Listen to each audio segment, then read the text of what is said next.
বিয়ের আগে বাবা নামক বটগাছটা আর বিয়ের পরে স্বামী নামের মানুষটা যতদিন পর্যন্ত তোমার মাথার উপর ছায়া হয়ে আছে ততদিন গোটা পৃথিবীটাই সম্মান করবে তোমায়।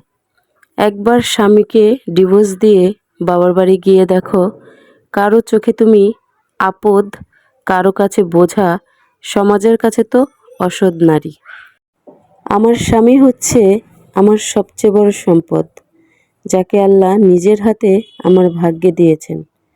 রাগ উঠলে কথা বলা বন্ধ করে দিতে পারবো, অভিমানে তাকে দূরে রাখতে পারবো, কিন্তু পৃথিবীর কোনো কিছুর বিনিময়ে তাকে ছাড়তে পারবো না।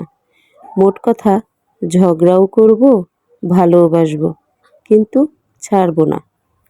তাই স্বামীকে টাকার গাছ না ভেবে আল্লাহর নিয়ামত ভাবুন, জীবন সুন্দর হবে।